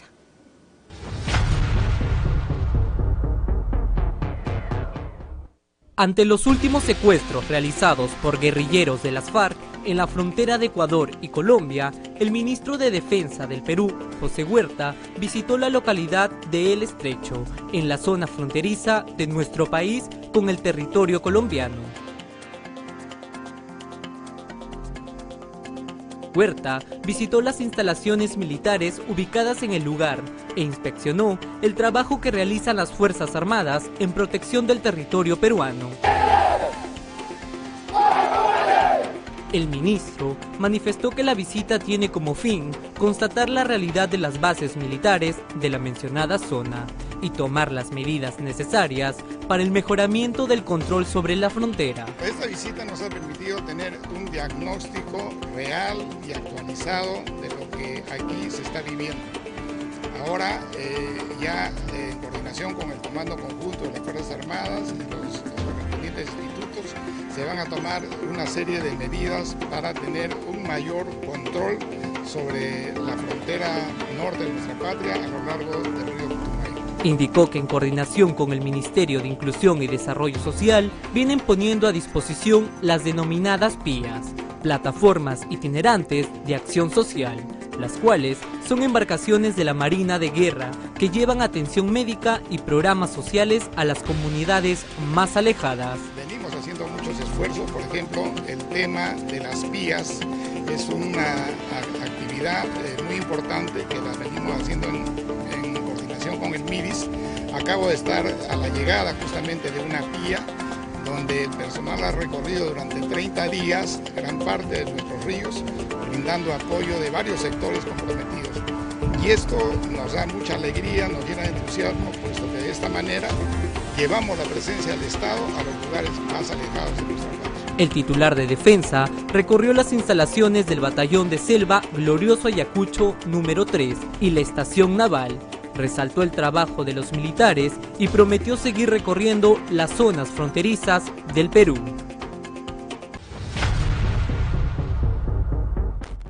trabajadores lamentablemente perdieron la vida tras la explosión de un caldero en el interior de una fábrica de muebles ubicado en la cuadra 9 de la Avenida Argentina.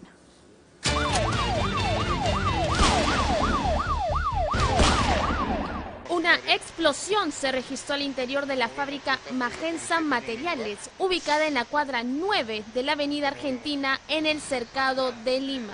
El fatídico accidente cobró la vida de 2 trabajadores, identificados como Rafael López y José Beltrán Arrunategui. Lo que pasa es que es una empresa de carpintería. La máquina que estamos trabajando es una enchapadora, presión con leña. Para mí creo que no se ha fijado la aguja, que ha pasado la presión, el nivel, y eso fue la explosión. Hasta el lugar llegó personal de Defensa Civil de la Municipalidad de Lima para las inspecciones correspondientes, mientras en los interiores de la fábrica se puede observar el momento en que los bomberos y la Policía Nacional llegan en la búsqueda de sobrevivientes. Lamentablemente, la explosión mató a los 2 trabajadores en el acto. La empresa Magensa Materiales cuenta con más de 200 trabajadores. Los familiares de los agraviados tienen el derecho de pedir justicia, acercándose a la defensa pública.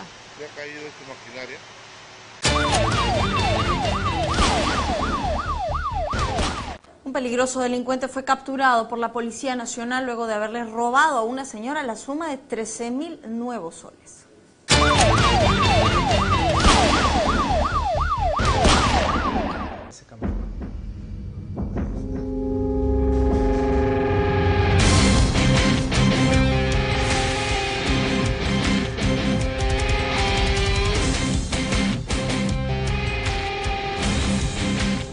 Ese era el accionar del temible bebé, siempre esperando a todas sus víctimas de manera paciente, para luego actuar con rapidez y ferocidad. Había sembrado el miedo entre los conductores y transeúntes en las calles de La Victoria. Hace unos días le habría robado la suma de 13.000 soles a una comerciante en el Agustino, bajo la modalidad del arrebato.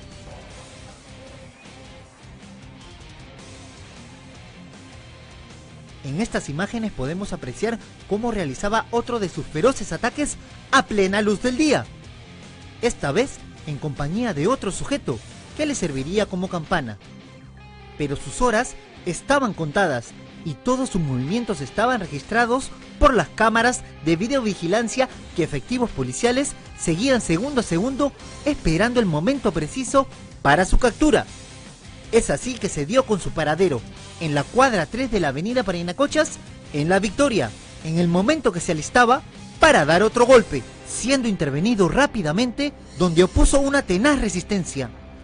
Este delincuente fue identificado como Jonathan Jair Martínez Miranda, de 34 años de edad, a quien se le encontró en su poder 5 municiones calibre 35, una tarjeta de una suboficial, 22 envoltorios de pasta básica de cocaína y 10 envoltorios de marihuana.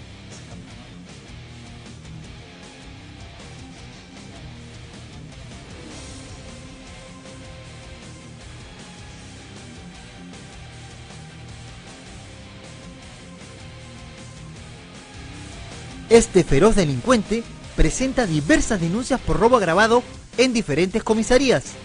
El detenido fue conducido a la DIRINCRI para las investigaciones correspondientes. Joseph Valle, Noticias en Digital.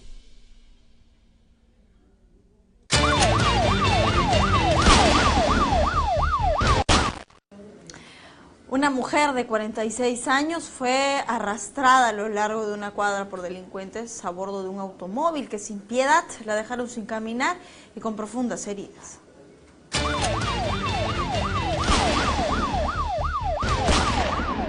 La extrema violencia en torno a los asaltos se recrudece cada día más en Lima. Una jovencita murió tras varios días en la unidad de cuidados intensivos por ser arrastrada en comas al impedir que le roben su cartera. Y lo mismo sucedió en San Martín de Porres esta semana con otra universitaria que permanece en observaciones en la unidad de neurocirugía. Mire, yo ahorita no me puedo parar. No me puedo parar, yo quiero pararme incluso para ir al baño, pero no puedo, lo único que mi esposo me está atendiendo, poniéndome chata, porque he intentado, pero como ve usted la herida se abre y es un dolor horrible. Esta vez se registró un tercer caso en Caraballo, donde Yanina García Guapaya, una humilde vendedora de comidas, fue arrastrada por una cuadra por un carro con raqueteros al volante. Me pongo a un costado del carro, de la vereda para que el carro pase. Y ya cuando el carro venía medio metro mío, sale un hombre y me arrancha la cartera.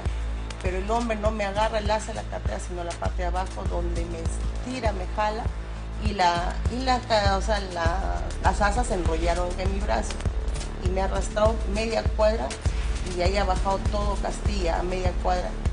Y ahí me ha dejado tirada, porque le rogué que me soltara, porque él pensaba que yo tenía dinero y que no quería soltar la cartera, y no era así, sino lo que estaba enganchado, porque no tenía ni dinero. Sus heridas reflejan la conmoción que vivió al ser llevada por la tierra de esta calle en la urbanización Merino a velocidad y sin piedad para apoderarse de su cartera. Como le digo, mi esposo es el que me mira para que yo tome mi moto. Él ha visto cuando me han arrastrado.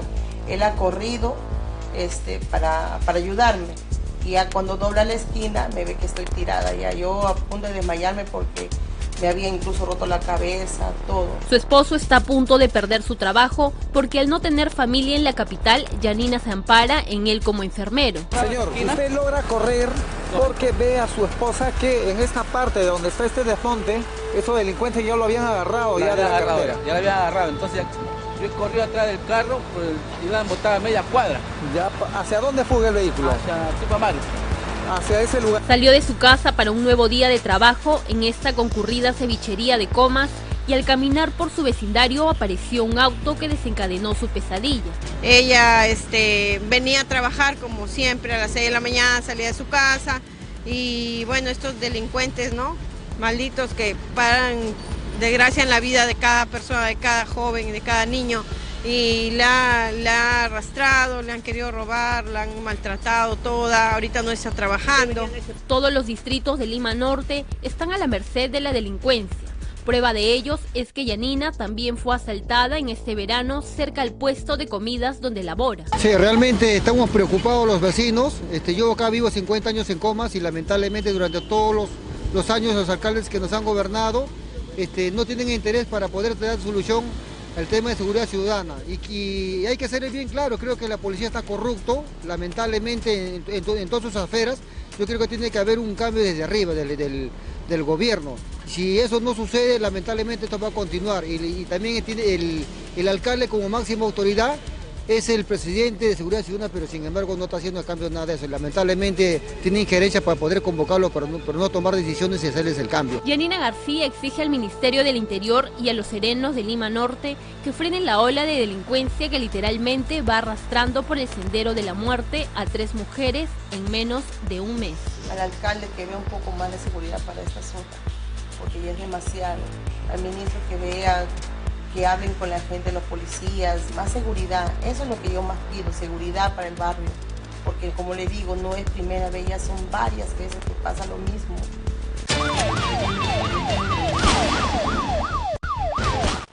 Dos personas fueron capturadas por la Policía Nacional tras ofrecer certificados de seguros de tránsito SOAT Bambas a diferentes personas.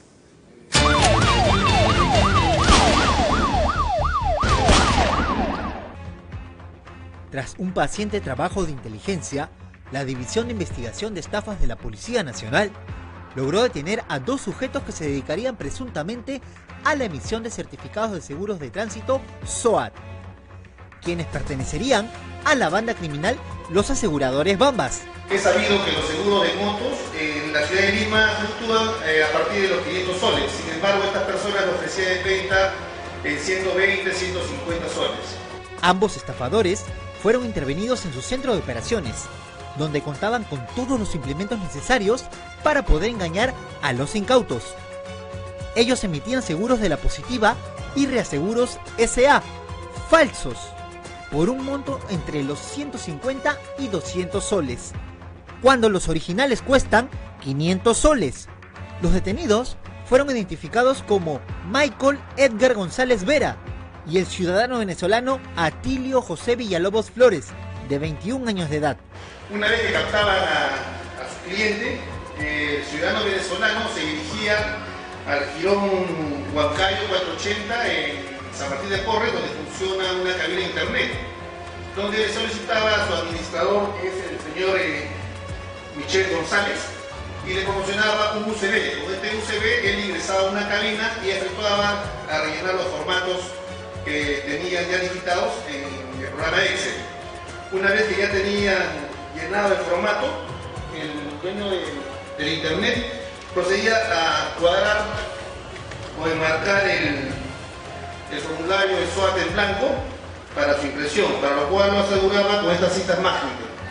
Luego de ello se imprimían, se metían a unas micas plásticas e inmediatamente el ciudadano venezolano con una moto procedía a realizar el reparto de forma de delivery, ¿no? A los timadores también se les encontró certificados de estudios y médicos que también serían falsificados.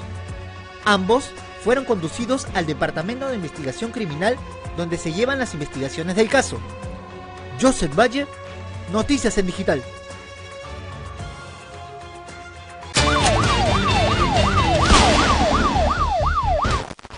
La Policía Nacional capturó a un microcomercializador de droga en Surco. El sujeto trató de darse a la fuga.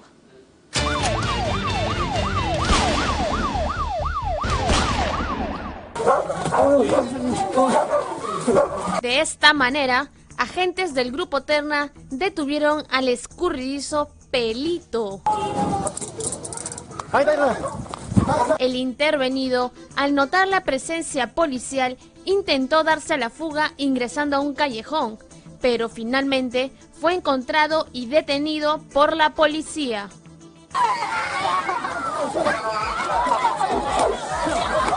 Hasta 4 agentes fue necesario para proceder a subirlo a la patrulla debido a la resistencia que oponía este sujeto.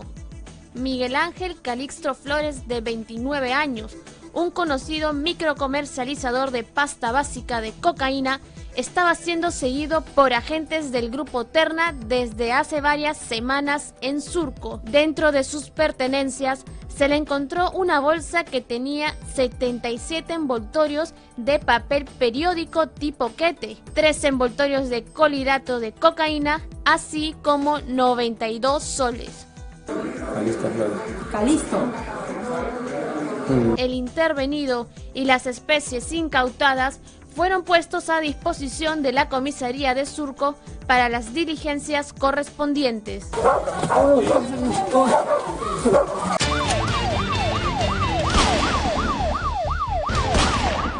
Desarticulan banda delincuencial en Chorrillos luego de que la policía los encontrara en flagrante delito.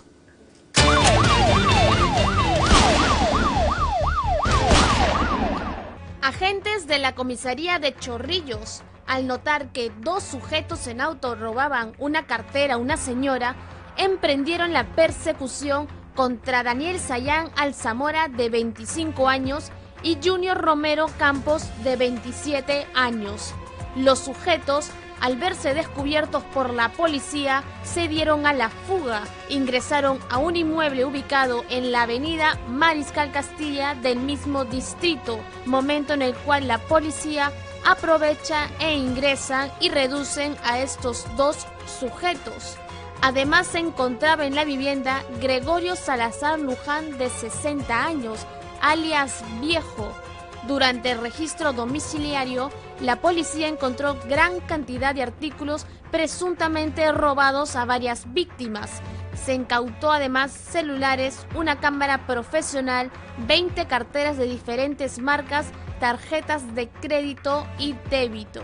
La policía de Chorrillos puso a los sujetos a disposición de la Fiscalía Provincial Penal por el presunto delito contra la salud pública y robo agravado.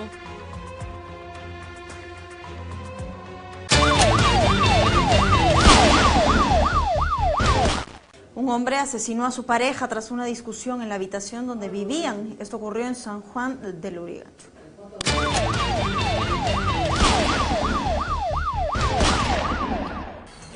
Ella voltea y mira, había un cuchillo allí, un cuchillo que estaba en la mesa.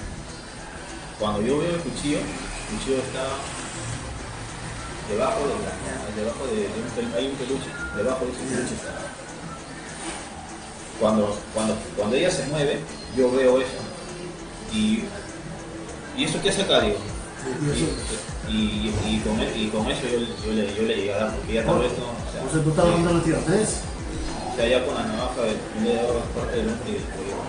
Él es George Laiba Ríos, asesino confeso de su conviviente Gaby Vázquez. Este feminicidio ocurrió la madrugada del martes en el cuarto que alquilaban en el Jirón Los Chasquis de la urbanización Zárate en San Juan del Lurigancho. Ella voltea y mira, había un cuchillo allí, un cuchillo que estaba en la mesa.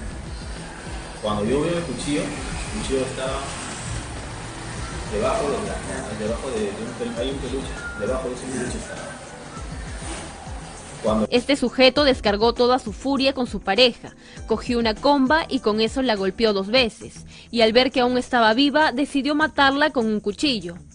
Barrios huyó del lugar del crimen y se refugió en casa de sus padres, pero tras varias horas se entregó a la policía.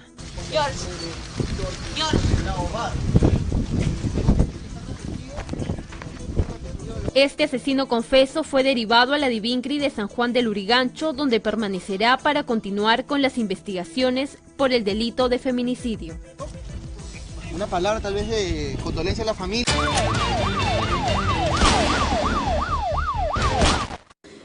La Municipalidad de Ate ha clausurado un camal de pollos que funcionaba de manera clandestina.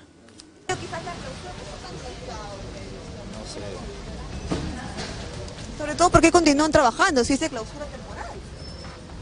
¿La dueña les ha hecho algo? ¿Les ha obligado a que vengan a trabajar pese a lo que ha pasado? Insoportable el olor que emanaba del camal clandestino de pollos, ubicado en la cuadra 1 de la avenida Los Quechuas en Salamanca, lugar donde hacen caso omiso a los letreros de clausura temporal de la municipalidad. Focos de contaminación y molestia entre los vecinos es lo que ocasiona estos camales de pollos clandestinos, que como ven acá todo sucio dejan estos lugares, ahí, sin importar la contaminación que dejan este distrito de Ate. Y por más que esté clausurado, los locales, ellos continúan trabajando. El local donde llevaron el operativo, los agentes de fiscalización, no cumplía con las mínimas normas de salubridad. En febrero se ha recibido la resolución de sanción, que lo cual también le permite no tan solo pagar la multa. No, acá la idea de nuestra autoridad, nuestro alcalde Oscar Benavides, no es multarles, sino es formalizar los negocios, ¿no? Lo que queremos es que ellos cuentan con la certificación de SENASA, que justamente es el documento indispensable para que ellos puedan contar en la licencia como avícola y beneficio de aves. Además indicó que las instalaciones de este camal clandestino se encontraban en pésimo estado, incluso las conexiones de desagüe provocaron distintos aniegos en el lugar. Al hacer un centro como beneficio de aves, matanza de aves y todo, genera todo lo que es las plumas, los residuos, y es un reclamo pues de toda la población de este sector, ¿no? Las autoridades clausuraron el local de manera temporal, puesto que el camal no contaba con los permisos municipales ni sanitarios para autorizar su funcionamiento.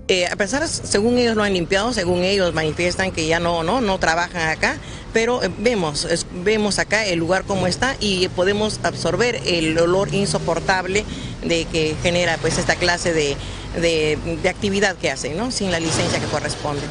La multa que les correspondería sería la mitad de una OIT y de no pagarla se procedería con el cierre definitivo. Vamos a dejar de lado la jornada informativa porque hay que darle pase al deporte. Se encuentra ya con nosotros nuestro compañero Richard Girón con toda la información deportiva. Richard, bienvenido, buenos días. ¿Cómo estás, Claudia? Muy buenos días. Un saludo a todos nuestros seguidores de Deportes en Digital y de Digital TV Perú. Así es, hay que hablar hoy día de muchas cosas. Hoy juega Alianza Lima, un partido de vida o muerte por Copa Libertadores, 7:30 de la noche. Y ayer que salieron a la venta el último, por decirlo así, lote de entradas de manera virtual para el Mundial, los aficionados peruanos arrasaron con todo. O sea, ya no hay entradas para los 3 compromisos que va a tener nuestra selección en la primera fase del Mundial de Rusia. Que es una locura total, ¿no? Se está viviendo de una euforia para muchos desmedida, sí, ¿no? Pero ayer, conversando con Juan Carlos ahorita, nos decía, ojo, tengan en cuenta que volvemos a un Mundial después de 36 años. Si Dios quiere, como es el objetivo, clasificamos al Mundial de Qatar el 2022, la euforia va a bajar, porque ya se estuvo en un Mundial 4 años atrás, ya se podría ir siendo... Nos vamos aclimatando, se va acostumbrando, sí. Pero después de 36 años, realmente es increíble. Una persona de 40 años, o sea, cuando Perú jugó el Mundial tenía 4, no se acuerda, o sea, va a ser su primer Mundial a los 40 años que va a ver a su selección, sin lugar a dudas. Los que viajen, los que no viajen, van a vivir de manera diferente este Mundial, porque hay una expectativa total. Hoy, si vemos los diferentes comerciales de publicidad, no hay ni un actor ni un modelo, todos son jugadores, futbolistas, la mamá de los jugadores, sí. Las periodistas deportivas que también han entrado a ese rubro, y nos parece que es un momento que se tiene que aprovechar y vivir a su manera. Así que es una algarabía total lo que se está viviendo. 56 días, Richard, faltan para el Mundial, nada más. La gente debe estar alistando ahí la platita y la maleta para ir a Rusia. Oye, cuéntale, Richard, por favor, a la gente, se anda viralizando un supuesto mensaje de Putin que quieren cancelar el Mundial por los ataques de Siria y tal. Es muy complicado, Carla, es demasiado difícil. Rusia, en el sentido político, bueno, es un mensaje que se está haciendo, que no es oficial, no se ha manifestado, porque una vez que tú asumes los derechos del Mundial, es un compromiso del país. Sí. O sea, ¿te imaginas cuántos millones tendría que pagarle a la FIFA Rusia? Tendría que pagar una fuerte indemnización, plata a los países, castigos, no va a poder participar en eventos posteriores, toda la inversión que ha hecho. Porque aquí en el Mundial la va a recuperar, va a perder millones de dólares o de euros en turismo. O sea, es muy complicado, casi imposible que no se lleve a cabo el Mundial, tal como pasa con grandes diferencias económicas con los Juegos Panamericanos Lima 2019. ¿No? Si Perú no organiza, Perú queda descalificado de muchas competencias, toda la inversión que se está haciendo hasta el momento se va al tacho, se tiene que pagarle una fuerte suma al Comité Olímpico Internacional, o sea, ya está, la ciudad de Lima está comprometida en realizar esos Juegos, así que Rusia como país, como nación está, digamos, involucrada, el presidente está involucrado en este torneo internacional y por eso creo que es una situación difícil. Hoy, lamentablemente, a través de las redes sociales, alguien publica algo y se hace viral y creen que es la noticia del día, pero no, esperemos una fuente oficial. Hasta el momento no hay pronunciación alguna, ya Perú tiene todo planificado, vamos a ver una nota más adelante, está jugando el 29 de mayo y el 30 viajan a Europa y de ahí el 10 están llegando a Moscú. ¿Te imaginas lo que va a ser las calles de Lima? Me imagino. El 29 en el entorno del Estadio Nacional y el 30 a la hora que la selección se vaya. Si fue un loquerío cuando se fue a jugar ante Nueva Zelanda, hoy que va a participar en el Mundial.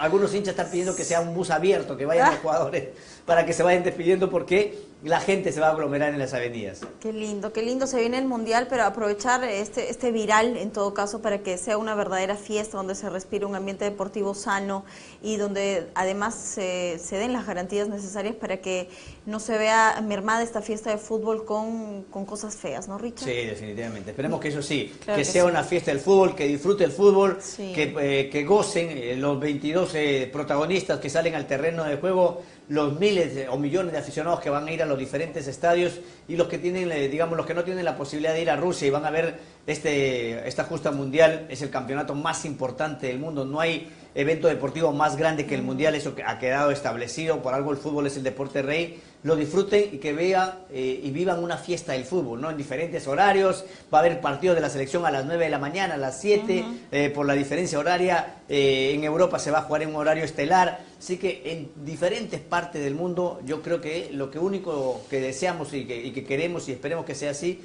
que sea una fiesta del fútbol, ¿no? Que cuando termine el Mundial hablemos de una gran participación, se dio muchas cosas antes de un Mundial, siempre se hablan, ¿te acuerdas? Previo al Mundial de Brasil, cuando había un problema económico muy grande, la pobreza que había, pero fue una fiesta del fútbol. Los brasileños dejaron a un lado los problemas, se sumaron y a pesar de que Brasil tuvo una mala campaña, fue uno de los últimos mejores mundiales, el de Brasil 2014. Ay, qué genial, Richard. Bien, se quedan a cargo de Richard Girón y toda la información deportiva. Y Paolo Guerrero, la cara de emoción, la tengo acá con la camiseta. Richard les va a contar todo, nos reencontramos en un ratito.